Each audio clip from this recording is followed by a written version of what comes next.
Reaching the age of 65 and beyond should be a time of dignity, self-respect, and personal freedom. Unfortunately, many older adults still face subtle and direct forms of disrespect from people around them, sometimes even from family, friends, or caregivers. Disrespect can appear in many shapes: being spoken to in a condescending tone, having your opinions brushed aside, being excluded from conversations or decisions, or being treated as if you are less capable simply because of your age. These actions, whether intentional or not, can deeply affect emotional well-being and self-esteem. At this stage of life, your experiences, knowledge, and wisdom are valuable. You've lived through decades of challenges and lessons, and that deserves acknowledgement, not dismissal. Tolerating disrespect, even small, repeated acts, can slowly chip away at your confidence and create an unhealthy environment where you feel undervalued. That's why it's essential to recognize the signs early and set firm boundaries. One common form of disrespect toward seniors is ageism, the assumption that older people are automatically slower, forgetful, or unable to make sound decisions. This can lead to situations where others talk over you, speak on your behalf without asking, or make choices for you without your input. While some people may believe they are helping, this kind of behavior erases your autonomy and voice. Another subtle form of disrespect is lack of acknowledgement. For example, your contributions, achievements, or even your presence might be overlooked in family or community settings. This isn't just impolite, it's harmful to your sense of belonging. No one should feel invisible, especially in their own home or social circle. Standing against disrespect begins with self-advocacy. Speak up when someone talks down to you or dismisses your thoughts. A simple, calm statement like, "I appreciate your opinion, but I'd like mine to be considered as well," can set the tone for mutual respect. Body language also plays a role. Maintaining eye contact, speaking clearly, and holding an upright posture can subtly communicate self-assurance. It's equally important to choose your environment wisely. Surround yourself with people who value and uplift you, whether they are old friends, community members, or new acquaintances. When you remove or distance yourself from those who repeatedly disrespect you, you create space for positive, healthy connections. Finally, remember that respect starts from within. When you treat yourself with kindness, maintain self-care, and embrace your worth, you set the standard for how others treat you.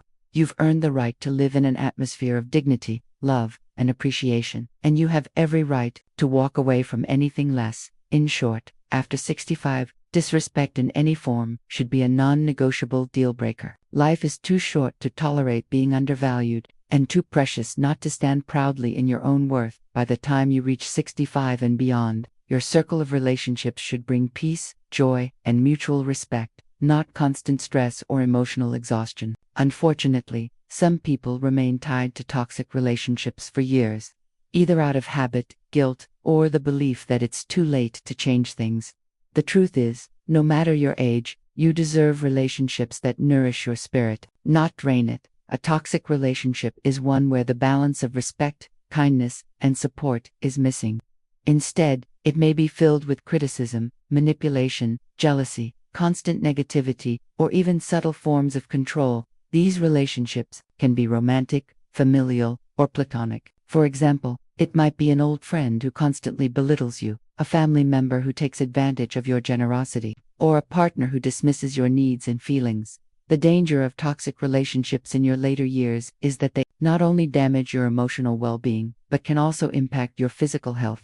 Prolonged stress raises blood pressure, disrupts sleep, and weakens the immune system. Over time, staying in such a relationship can rob you of the joy and peace you've earned after decades of hard work and life experience. One reason many older adults tolerate toxic connections is a deep sense of loyalty or history. You might tell yourself, "We've been friends for 40 years, or they're family, so I have to put up with it." While loyalty is admirable, it should never come at the expense of your self-worth or happiness. A long history doesn't excuse harmful behavior. The first step toward freeing yourself from toxic influences is recognition. Ask yourself, do I feel anxious, drained, or guilty after interacting with this person? Do they respect my boundaries and celebrate my successes? Do they make me feel valued or diminished? Honest answers to these questions will reveal whether the relationship is truly healthy. Once you've identified a toxic dynamic, you have options. For some relationships, setting firm boundaries can make a difference, limiting the time you spend together, refusing to engage in arguments, or calmly expressing what behaviors you will no longer tolerate. For others, especially those with repeated patterns of harm, distance or complete separation may be the healthiest choice. It's important to remember that letting go of toxic relationships is not selfish, it's self-preservation. When you remove toxic energy from your life, you create space for uplifting, respectful, and joyful connections to flourish. Surrounding yourself with people who encourage you, respect your choices, and share in your happiness can greatly improve both your emotional and physical health. That at this stage of life, your time is your most precious resource. Don't waste it on relationships that drain your energy or make you doubt your worth. You've earned the right to live your remaining years in the company of kindness, laughter, and unconditional respect. After the age of 65, your focus should be on enjoying life, preserving your health, and surrounding yourself with people who genuinely care for you. Sadly, some individuals, even those close to you, may use emotional manipulation to control your actions, decisions, or feelings.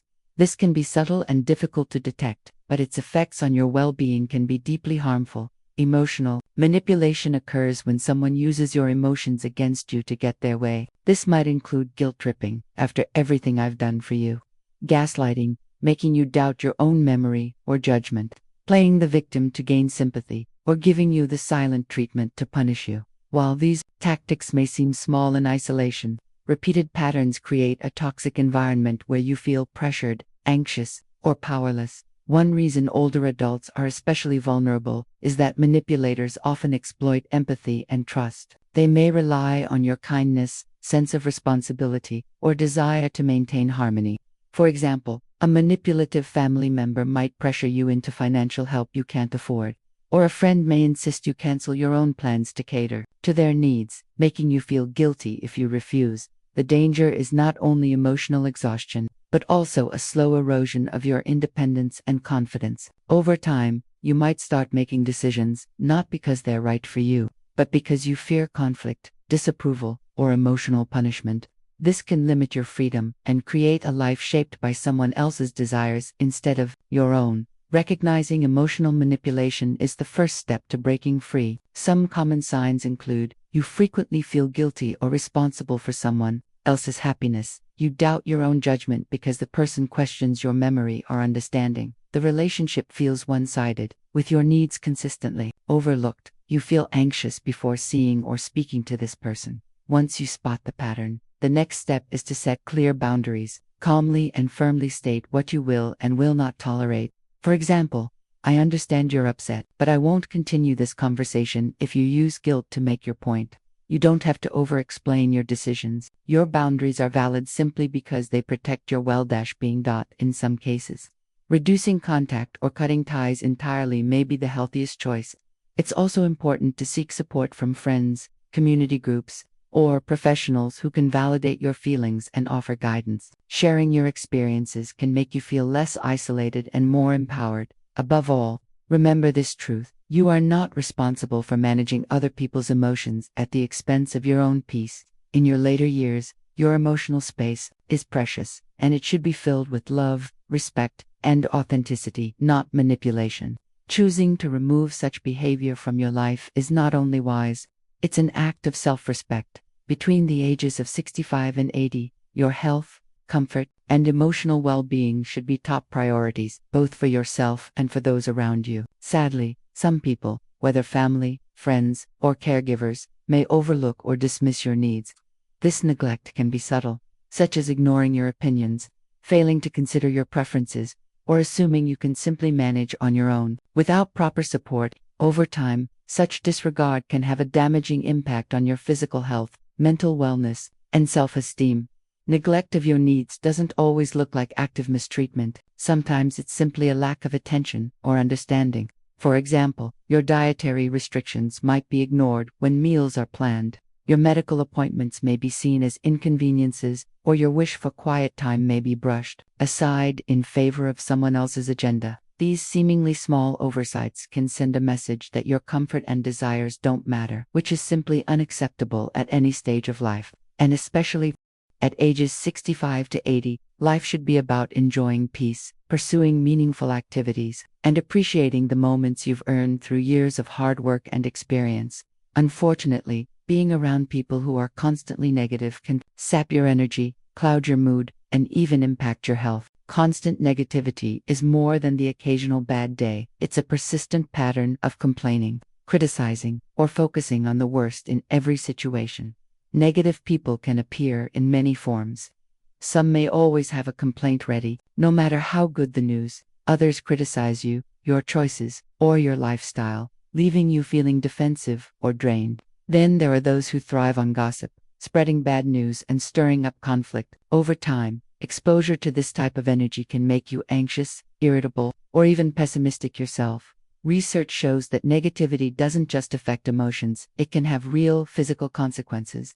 Prolonged exposure to stressful, critical, or pessimistic environments can raise blood pressure, weaken your immune system, and increase the risk of depression. In later life, when maintaining mental and physical health is already a priority, you can't afford to let someone else's toxic mindset take a toll on your well-being. One reason seniors sometimes tolerate constant negativity is out of long-term habit or obligation. You may feel you owe someone your time because of family ties or shared history. But here's the truth: history does not excuse harmful behavior.